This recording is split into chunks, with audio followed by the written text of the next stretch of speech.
sell.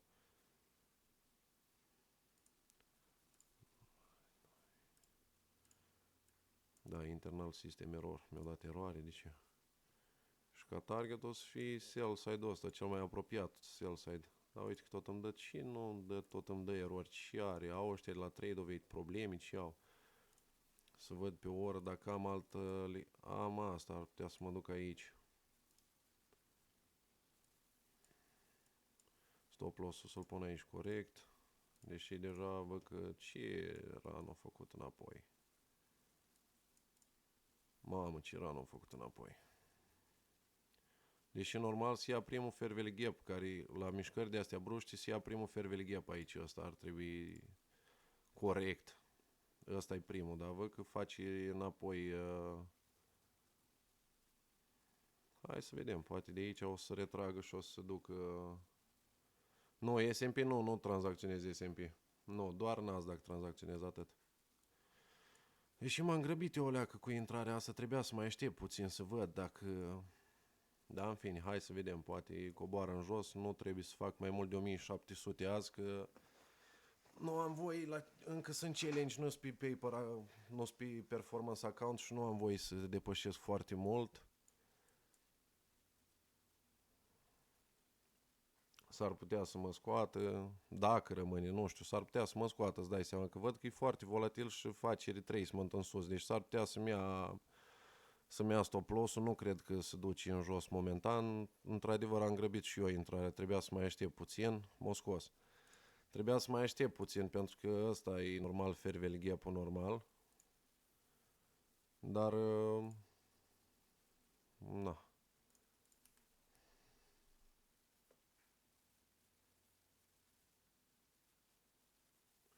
Nu tranzacționez pe MetaTrader 5 pentru că nu... Cum se cheamă? Nu am... Brokerul meu nu permite tranzacționarea pe MetaTrader 5. De asta nu fac MetaTrader 5.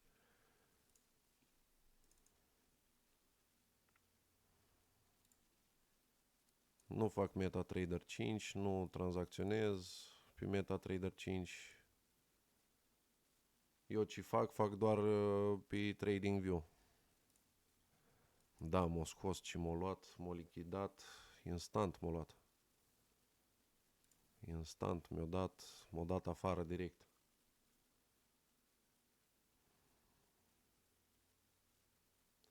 Nu cred că mai merge până la 416 unde zici tu, nu cred că mai merge. Ți-am grăbit entry-ul, normal trebuia să aștept să...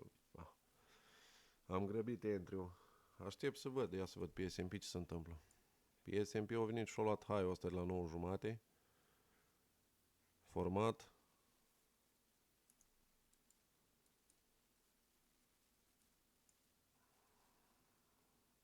Da, păi e riscant tare la 9 jumătate, îți dai seama, păi pe mine m-a lichidat instant, am acum minus $2000, m-a luat din prima pentru că m-am grăbit, vezi?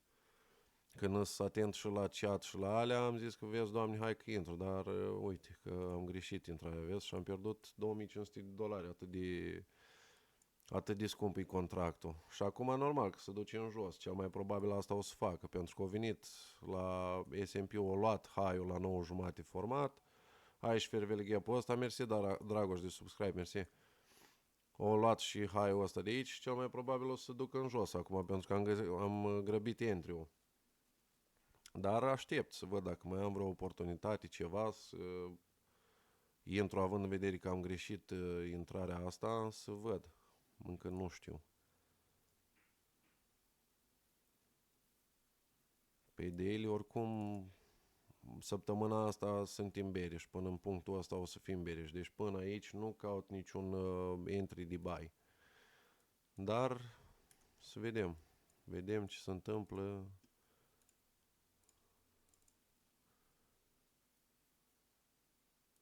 Și pe weekly aici la fel. Aștept să ia lichiditatea din swing low ăsta.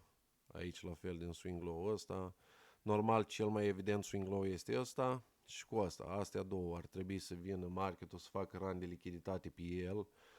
Și să zi pe nume, după aia să caut setup-uri de bullish, dar în momentul de față nu am nici un motiv pentru care să caut setup de bullish. Aici avem fair value gap format la 9,5. Aș putea să mai execut de aici un sell. Cel mai, da, să văd dacă mai urcă încă o dată marketul în sus, să văd ce are de gând să facă, să văd și S&P-ul. Că mi se pare că de acum o să duc în jos. Dar să vedem. Încă nu mă grăbesc, că pățesc ca mai înainte. Mă scoate din trade imediat.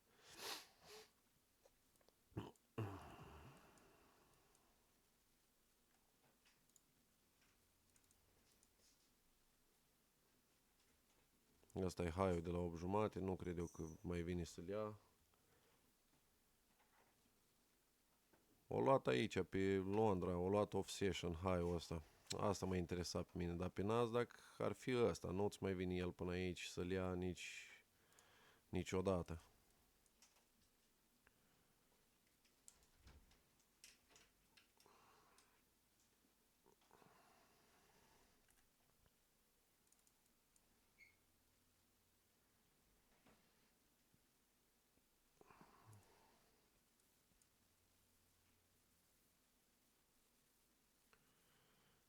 Păi mă bazez pe Londra Session, că mă întrebi tu, dar Londra Session, high-ul de la Londra Session este ăsta tocmai de aici, de la 2,45. Lucru pe care nu văd ca marketul să vină să ia high-ul de la Londra. Deci trebuia să vină de la 9,5, cel puțin trebuia să dea un spike în sus și să revină să ia high-ul de la Londra.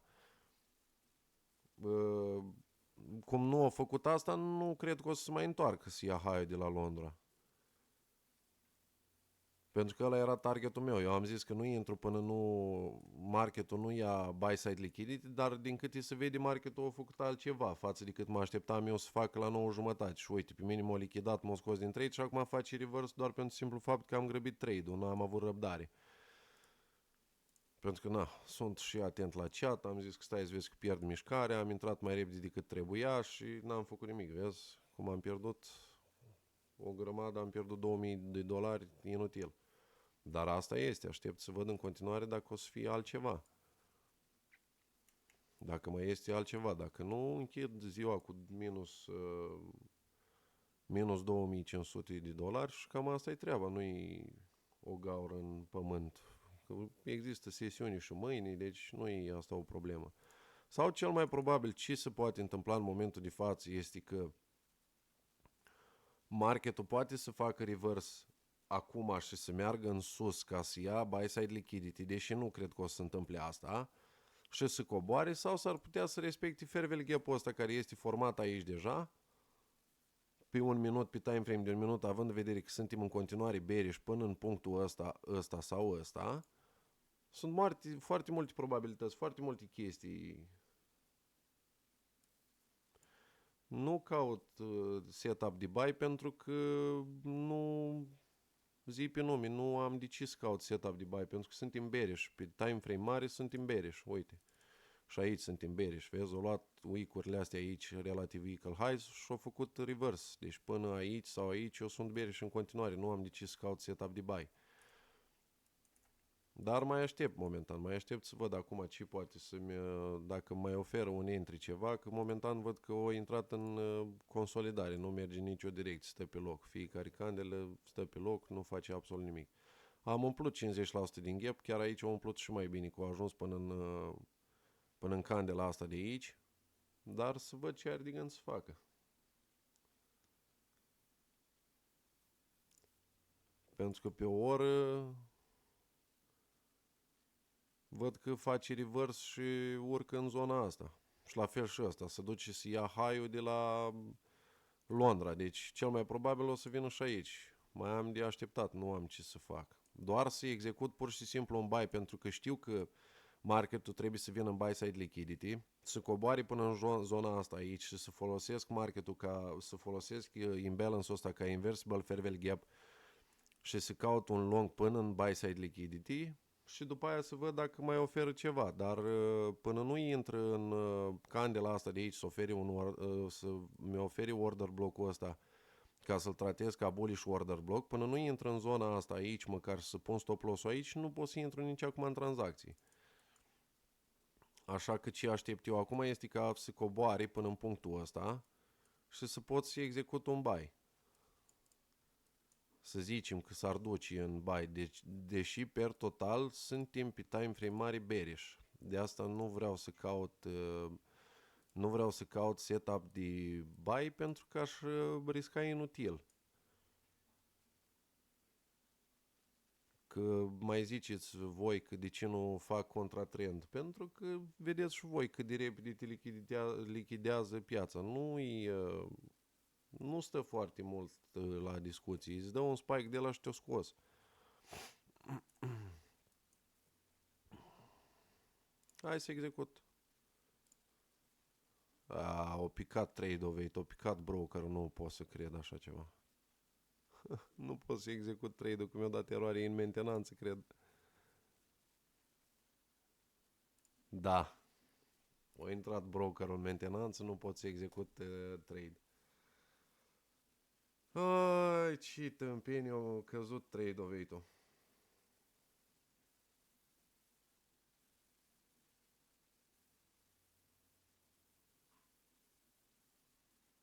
Da, nu pot să tranzacționez, o căzut trade of eight-ul. Mersi, Dănuț, mersi de subscribe. Păi, dar nu a picat bursa, a picat brokerul. Că eu nu am, stai așa că rezolv acum Ninja Trader. Pot să intru de pe Ninja Trader dacă nu mă înșel. Eu nu am zi pe nume, nu am pățit niciodată să intru pe live și să-mi pici ăsta. Uite, vezi, e de sell, deci degeaba dădeam eu bai acolo, doar că am executat eu prea repede.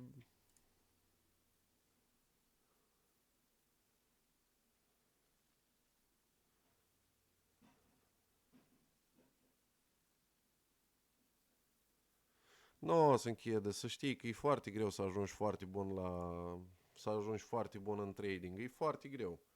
Uite la mine, de exemplu, cu experiența pe care o am și de cât timp tranzacționez, ce am făcut? Am intrat în trade mai repede decât trebuia pentru că nu am fost atent și m-am grăbit și am pierdut $2000.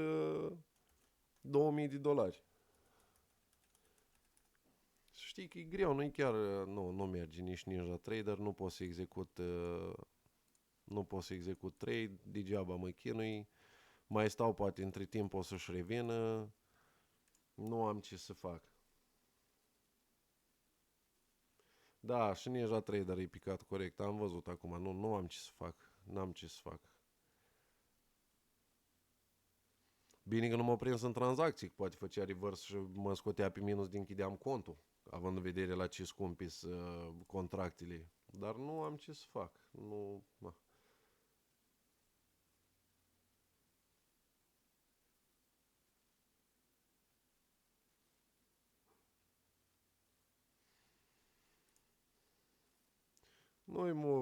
Nu-i vorba de emoții sau de fear of missing out. E vorba că de foarte multe ori piața ia primul fair gap după o mișcare extrem de bruscă ca asta cum ar fi și după aia se duce direct în jos, nu-ți mai face reverse. Asta era ideea pentru care am intrat eu în trade, dar nu pot, na, brokerul e picat, n-am ce să fac, aici la fel voiam să mă duc în sell, nu în buy, pentru că per total pe time frame mare sunt în bearish, dar nu am ce să fac, nu pot să execut, nu mă lasă, decât să stau și să mă uit la chart în momentan.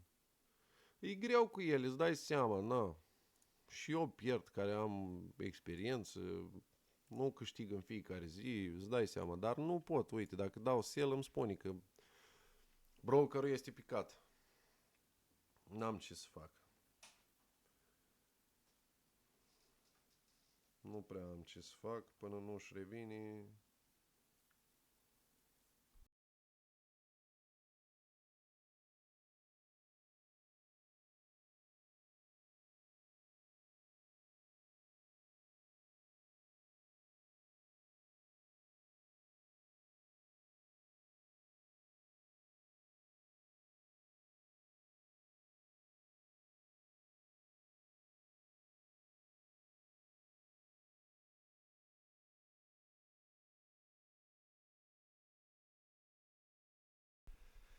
E greu, dar ce poți să faci? Mm. E greu, dar ce poți să-i faci? Cine s-a așteptat că o să pici trade doveit fix acum o să pici? Nu știu. Nu știu dacă merge nici site-ul lor să te conectezi pe trade doveit. Nu merge internal error, nu. Nu prea ai ce să faci. Păi nu prea ai cum să câștigi în fiecare zi. Uite, eu am avut 2 zile câștigătoare și azi am pierdut, de exemplu. Și în momentul de față brokerul este picat. Aș fi vrut să dau sell din zona asta iar și să mă duc până în zona asta cu sell-ul, dar nu pot. De asta încă stau pe live, poate între timp își revine brokerul și reușesc să mai prind ceva, dar nu am ce să prind pentru că nu. E picat și nu pot să fac nimic. Efectiv nu am ce să fac.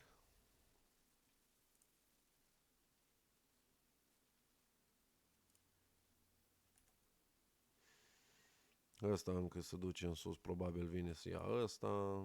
Ăsta nu are el nicio șansă să ajungă aici, sub nicio formă.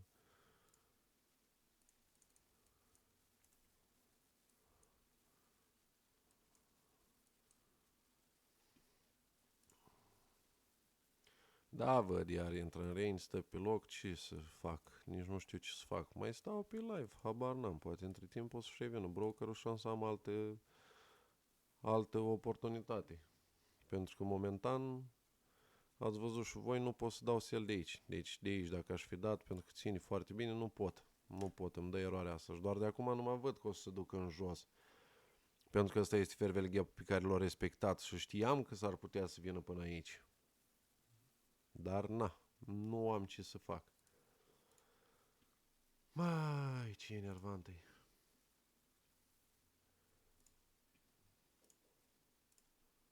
Fix acum au intrat ăștia în mentenanță. Fix când ziceam mai înainte că nu o să... că trade doveit nu pică niciodată.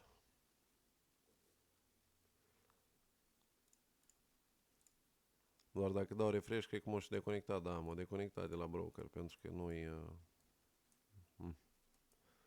No, ce să fac acum? Intru pe demo, uite, paper trading, pac. Frumos.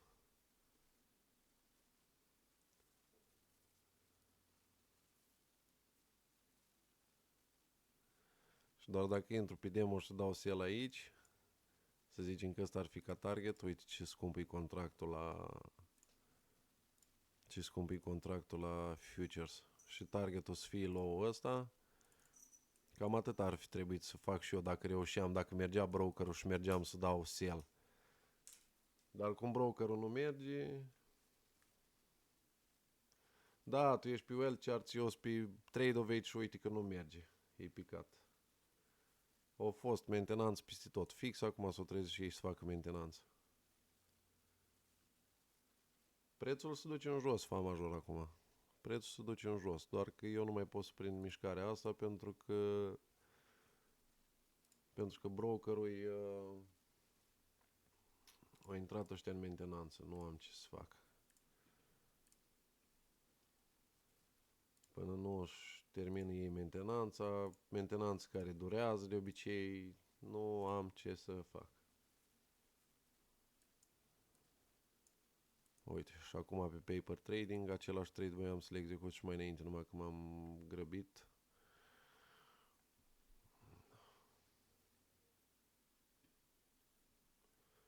Da, păi mai trebuie să fii și pe minus, să-ți dai seama, nu poți fi doar pe plus.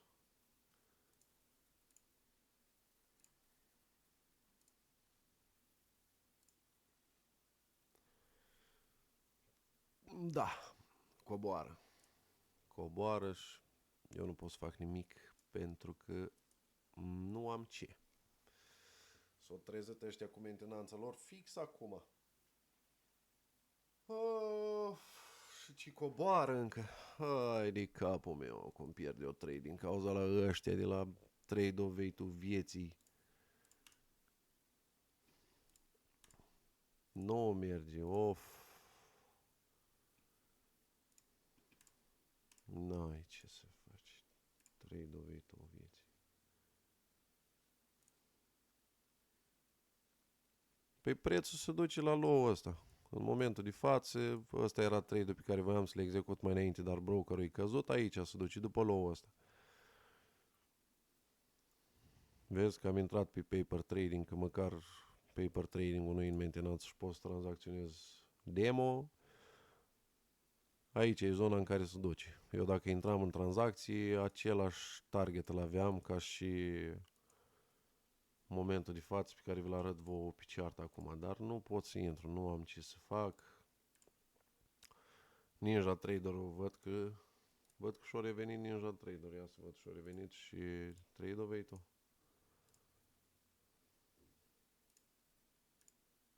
Nu, Trade-o-Vate-ul nu, dar ia să descarc eu Ninja Trader acum să văd. Oricum nu cred că mai reușesc să prind nimic pentru că este deja... Ia să văd că am Ninja Trader deja în calculator.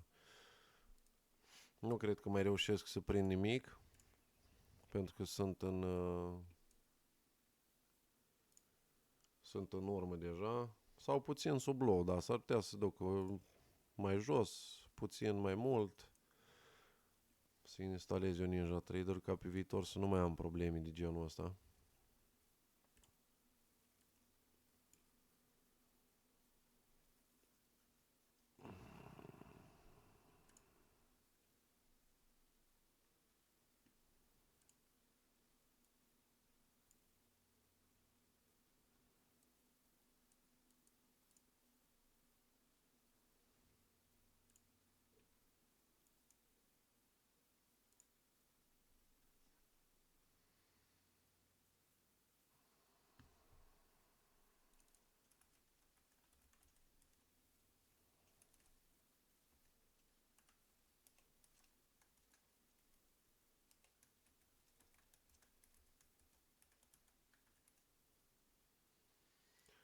Da, și cum se vede aici este fair value gap-ul ăsta, la fel face reverse și o să se ducă în low și eu nu mai reușesc să prind nimic. Să văd poate măcar ăștia de la Ninja Trader se mișcă repede, dar nu mai, deja e târziu, nu mai am ce să mai intru. Nu mai am ce să mai intru, că mamă cât îți deschid ăștia aici. Să văd, trebuie să fac și setările pe asta, nu am făcut setările.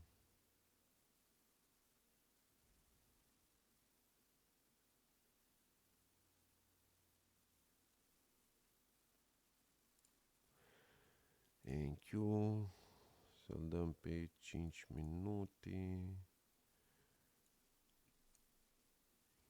Ia să vedem noi aici ce avem aici. Mi-au băgat linii, mi-au băgat nebunii. Toate nebuniile mi le-au băgat pe chart.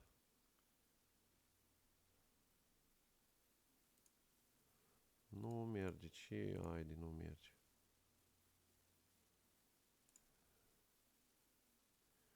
NQ pe un minut, aici merge, văcă. Trebuie să șterg indicatorii ăștia, cum îi șterg, nu-i... Dar și tot ai din tot da eroare. Uite ce frumos se duce în jos. Nu mai am ce să mai prind, pentru că e târziu deja, nu cred că mai reușesc să prind ceva. Dar măcar de-ar merge, ăsta ar fi o treabă, dar nu merge. Aia e problema, că nu merge.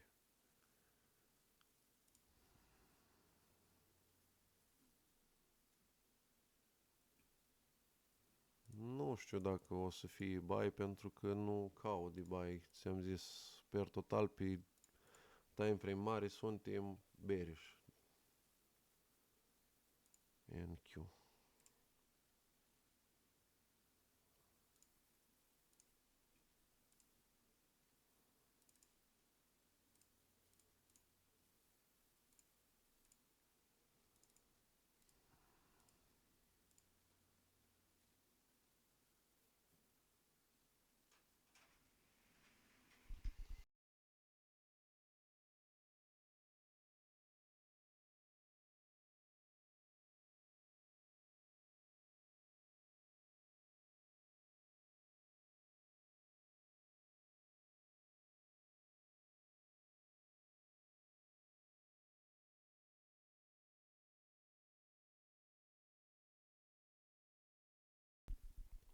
N-ai, uite o leacă ce se duce în jos, nu-l mai prins pe ăsta, nici mâinii nu merge, ai de capul meu.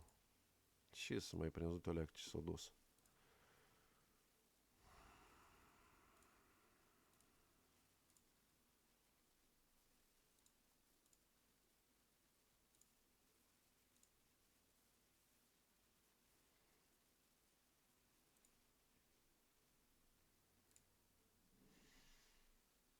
Uite la aici ce frumos se vede. Nu vreau tabs, nu vreau indicatori, nici nu se vede cum trebuie aici. Proprietăți, trebuie să stau să modific astea.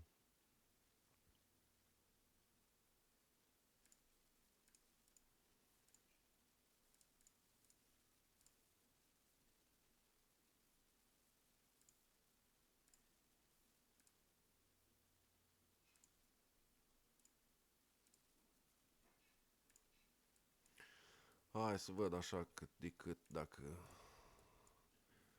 Mamă, dar și se vede într-un mare stil. Ce oribil se vede. Gata, uite, a ieșit trade-ul.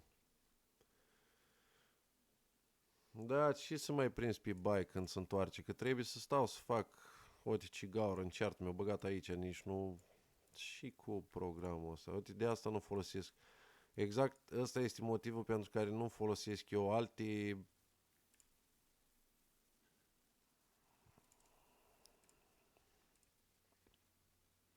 Ăsta este motivul pentru care nu folosesc eu alte de astea în afară de TradingView. Pentru că acolo deja am setările făcute.